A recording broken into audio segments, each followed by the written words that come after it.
You got me. 난 너를 보면서 멈춰. I got you. 지금 빨리 사. 오늘의 사랑도 like 우리 이대로 빛나. Shine, dream, smile. 오늘의 사랑도 like 우리 그 자체로 빛나.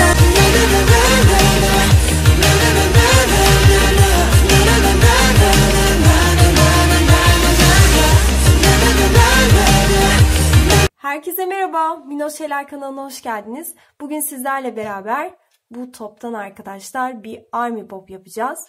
Bu topu ben A101'de buldum ve bu yuvarlak yapısını gördüğümde bundan çok güzel bir minyatür Army Bob yapabiliriz diye düşündüm. Hadi Army Bob'umuzu yapmaya başlayalım. Malzemelerini arkadaşlar, bu şeffaf toplarım var gördüğünüz gibi. Böyle beyaz şeffaf arası boncuğum var. Bir tane eski kullanılmış bir kapak. Yine kullanılmış bir rulo ve siyah keçemle yapıştırıcı ve boyaları kullanacağım. Yapımına geçelim.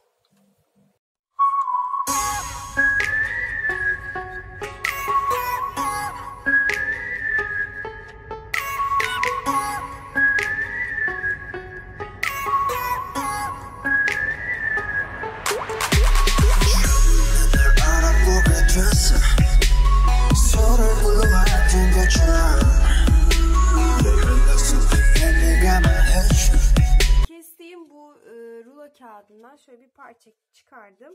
Bunu sıkıca şöyle döndürerek çeviriyorum ki bunun altına böyle üstüne eva ile kapladığımda tam uyumlu denk gelsin.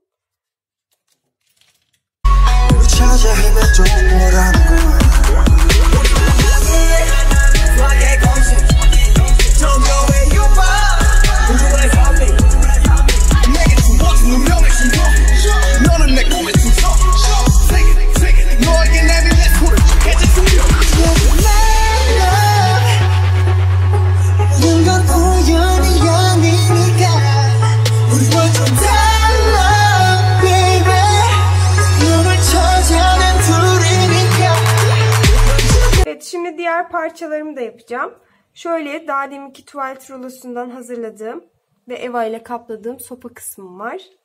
Bir tane böyle kale gibi çizdim. Bununla topla sopayı birleştireceğim.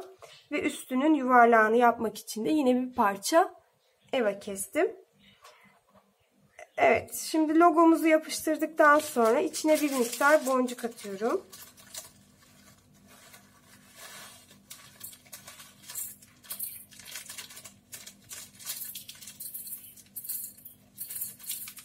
Evet, bu sallandığında böyle ses çıkaracak.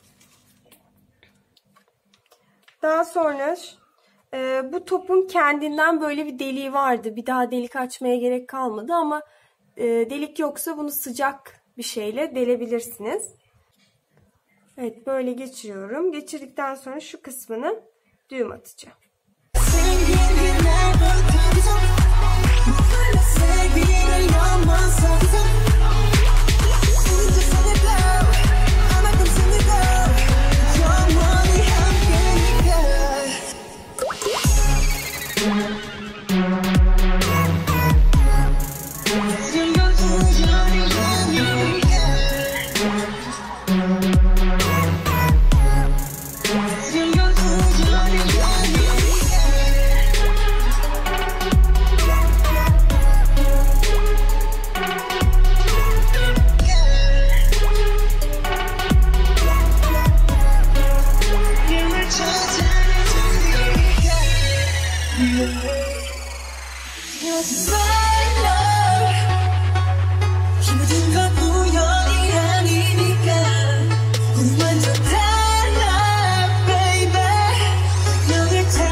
boncuklar sayesinde Şiko'nun da çok ilgisini çekti. Böyle şirin, minnak bir Army Bop'umuz oldu. Sizler de bu videoyu izleyerek yapabilirsiniz arkadaşlar.